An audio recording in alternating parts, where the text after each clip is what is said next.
So great to see you. ASCO annual meeting 2022. Here we are. It's great to meet in person. It's been a long time. 3-year hiatus. Yeah. It's like blast from the past. Yes. You get here. So since the last ASCO, you've moved to Bay, and Yes. we've worked together. So what motivated you to go to Bay, and what are you set out to solve and help customers with? So really what we're doing at Bay is trying to solve for two big conundrums with CROs. Number one, an experience gap with staff. We really want to make sure that we're hiring people who have the experience to do the jobs and then tasking them with bigger pieces of the work. So CRAs that manage sites start to finish, PMs that can do the clinical piece of the work if there's enough time for them to do that. But the other piece is that there's so much great technology that's available now, and it often just gets layered on top of existing systems and processes that we've been using for 30 some odd years in this industry. And so working with partners like Flatiron and technology like Clinical Pipe and the P1EDC has been an excellent opportunity for us to really build processes and systems around the technology that's available today and get those technologies to work together. And so would you say that the legacy systems have been embedded in those processes, and so by starting fresh and new, so to speak, you've been able then to build processes around the newer technology stack? I think the bigger difference is that we couldn't have known years ago that the FDA would make a push towards risk-based monitoring. We couldn't have known that there would be this push towards decentralized trials. And the change we've seen in the industry over the last 10 years, if it's taught us nothing, has been that we should anticipate technological change. Yeah. So it's really forced us to go back to the drawing board and look at the regulations and say, what does the process have to include so that we can really have the flexibility to move with the technology as the technology evolves? And so you're the Chief Operating Officer, correct? I see this interplay of, again, processes, workflows, and technology, but how do you see for lack of a term, the secret sauce, that, how you make it all happen as opposed to, your competitor down the street? I think for us, we really serve the biotech sector, and for our customers, the flexibility is really important. And that's really important to us. So for some of our clients, the technology solution is really important because they want their data quickly. Yeah. They want to be able to make decisions quickly. For other clients, cost is a real issue. And so for most of them, we're able to show them that technology can actually be a cost saver. But depending on what their needs are, we have the flexibility to add or subtract technology according to what they need. And I think that that's really the big difference for us, is that flexibility of being able to adjust to exactly what they need, instead of just saying, this is how we do it and this is the only flavor that we have to offer. I know it's hard because we've been working a year and a half or whatever, we've been running studies, but can you tell me back again, when we started, what were the key drivers for you to say, this is the technology of the future, this is what we want to use? What, from your perspective, was really unique about the technologies that we were offering? So I think that for us, it's all about, and specifically we work in the oncology space exclusively, and a lot of that work we see driving into earlier phase oncology. We see adaptive trials making a big difference, and again, it all comes back to that faster decision making. And so for us, it's about how quickly can we get the data from the site into the EDC and then out for analysis. And I think that the suite of technology that we're working with Flatiron on really enables that whole process flow. So Clinical Pipe makes a huge difference in getting data into the EDC period, regardless of the EDC that we're working with. Not only does the data actually just push instantaneously, but we see that sites are willing to make that push faster because it's just less of a burden to them, right? Are you willing to sit down and hit a button to push that and then maybe spend 5 more minutes filling in the missing data, or do you really want to sit there spending 30 minutes entering one single visit, right? So they do it sooner. and that's a big difference. And then the second piece of that is that the P1EDC exports data so much closer to ready to analysis. It's basically SDTM ready. And that for us is a huge difference because we're not just running TFLs at the end of the study. Yeah. We're running TFLs on some studies every month. Wow. And we need to be able to have that data just ready to go. And even with some of the other vendors that we're working with on the back end, we're able to do incredible analysis with that data because it is ready.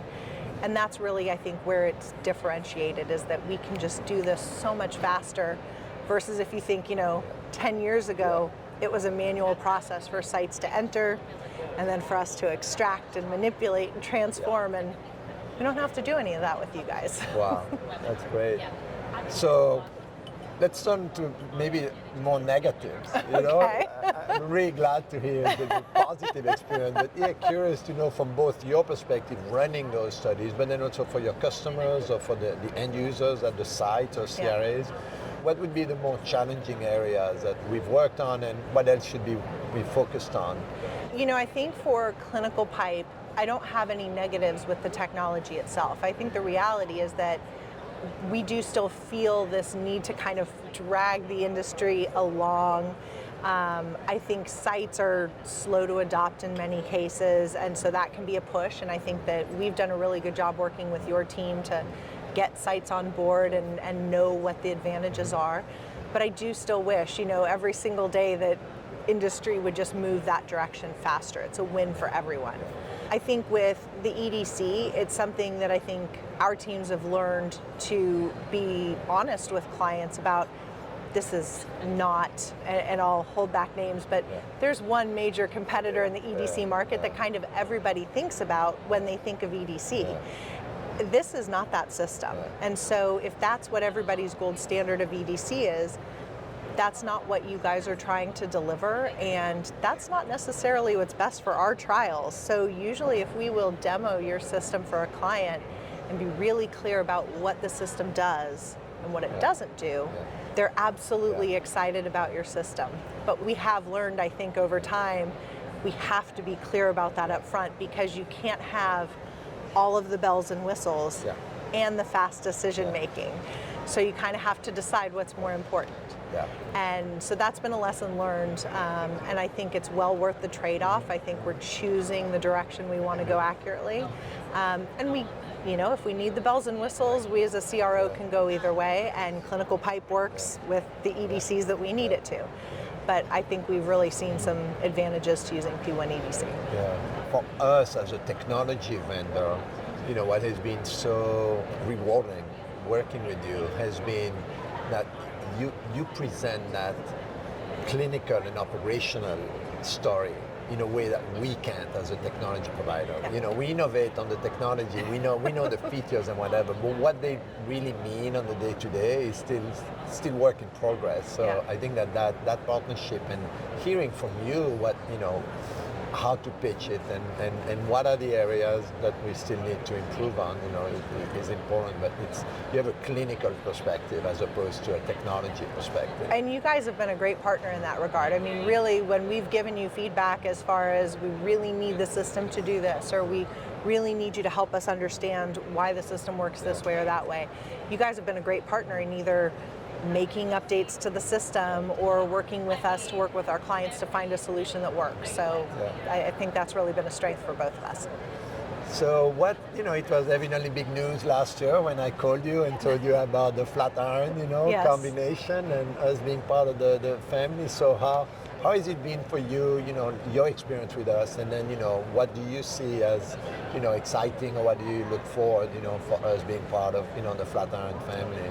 I think it's great for you guys, and really what we've seen is that this has meant more support for you guys, right? It's a large organization, which we always worry is going to bog down a small, nimble company like yours, and we haven't seen that. I think it always means you have more resources at your behest, which is great.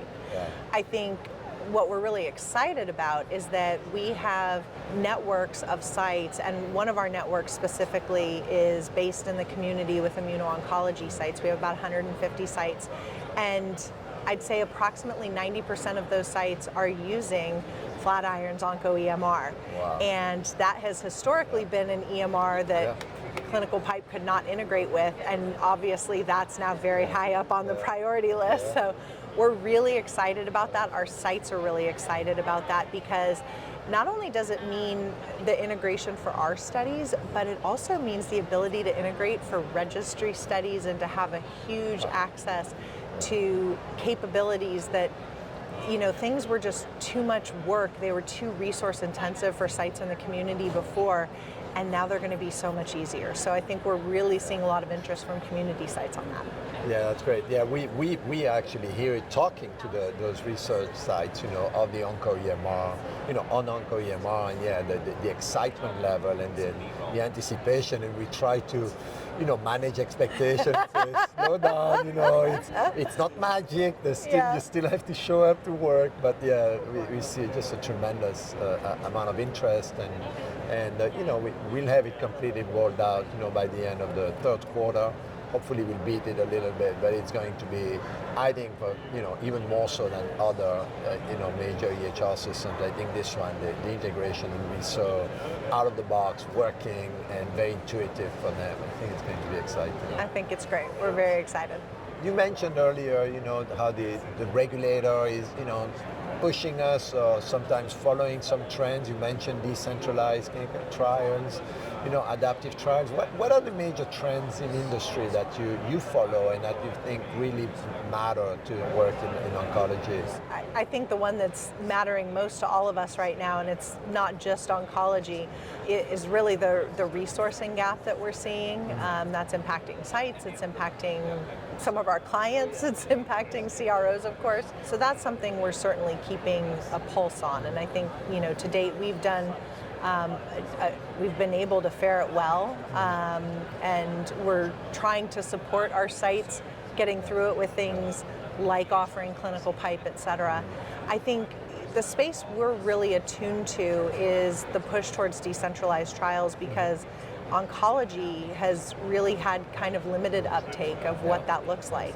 We can't just ship a device to measure RECIST criteria or survival outcomes. To us, I think decentralized trials has looked a little bit more like offering home health care, or maybe shipping ePro devices or offering telehealth, but it's this kind of awkward mixture. But at the end of the day, the patient still often has to show up at clinic very frequently, and it's often inconvenient. So we're looking forward to a day when a patient doesn't have to have a referral somewhere, and the best treatment can be given to a patient, whether it is a standard of care marketed therapy or it is a therapy that's still in clinical trials, and they can get it right where they are with their own oncologist. That's really the direction that we want to drive towards, and that we're hoping the industry will drive towards as well. What would be the gaps from a technology standpoint that you see that are still necessary to help you, manage these decentralized? That's a big piece of it. I think that the EDC is a big piece of it, and really trying to figure out, potentially if you're working with more and more community sites, making sure that the EDC is as simple as possible, making sure that we're only collecting data that absolutely has to be collected, which I think if we look at the metrics on oncology study, I think I saw a metric a couple of weeks ago that said, the number of data points we're collecting on oncology studies has almost doubled in the past 5 or 7 years. So we're collecting a lot of data on these patients, and I think we really need to start asking ourselves if we're using it. And then what about here at ASCO, annual meeting, the big gathering in oncology? What are you focused on, or what do you see as the key trends, or the buzzwords that you've heard here at the conference? It's actually diversity. And I was really surprised to look through the program. There are far more presentations just on the topic of diversity, and the fact that despite the FDA's mandate for more diversity in clinical trials, we're actually failing to drive diversity in clinical trials. And what can we do about it? Because clearly it's not enough for the FDA to encourage it. Yeah. We've actually seen some FDA decisions come down on the side of telling pharma companies that they don't have enough diversity in their trials. But I don't know that there's necessarily a way for them to regulate that, nor do they necessarily want to.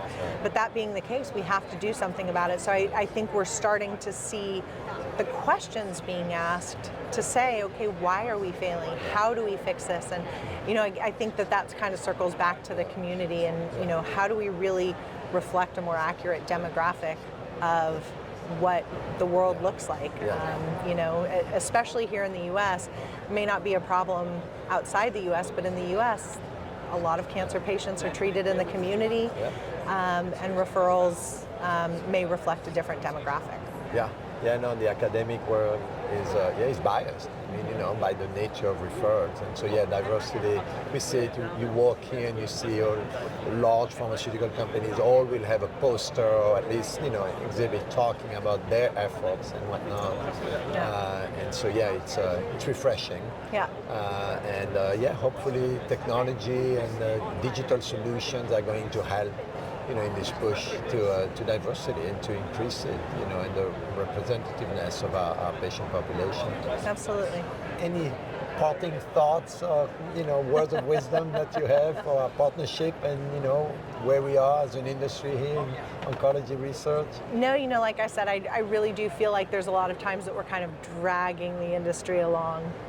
So to the extent that we can encourage everyone to have an open mind, certainly in this industry we have concerns with compliance, privacy, whether it's HIPAA, GDPR, you name it, there's certainly a right way to do things, but we should really be encouraging everyone to take that next step and leverage the technology available for the best patient outcomes. That's great.